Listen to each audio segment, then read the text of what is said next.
Welcome to a harsh reality broadcast on February 14, 2022, entitled Something Big is Going to Happen. To my right there is Steve. I call him the eternal optimist, because no matter how worse matters may get he always sees a rosy picture. He has been given the strongest rose-tinted glasses prescription.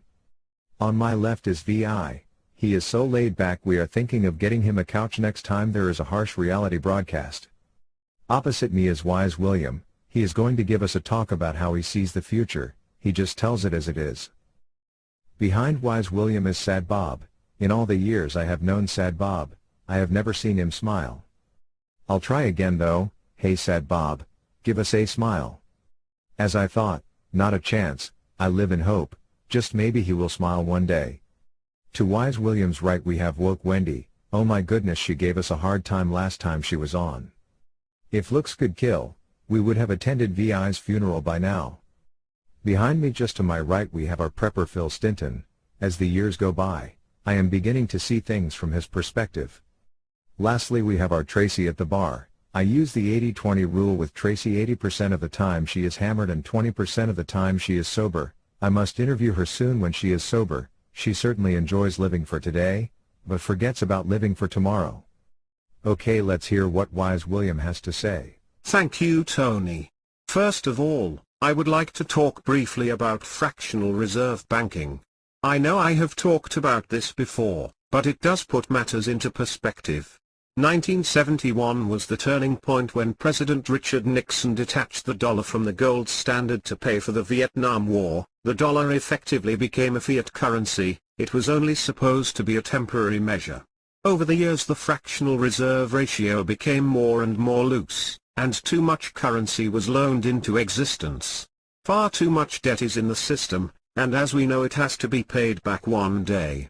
I can tell you now, the day of reckoning has arrived. Western countries are drowning in debt. Tracy is a fine example of the attitudes that have developed over the last 30 years or so. She is living for today and does not worry about tomorrow. Well, tomorrow has arrived. Politicians had promised the earth to a fickle public. It was an unsustainable strategy.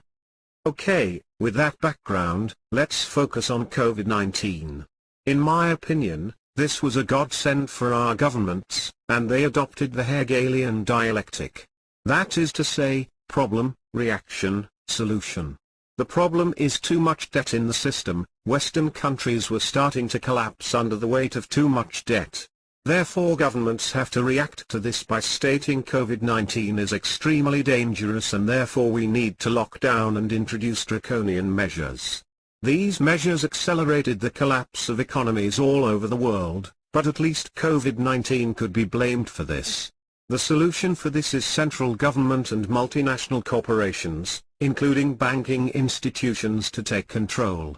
For example, it's no coincidence that BlackRock are purchasing residential properties at an ever-increasing rate.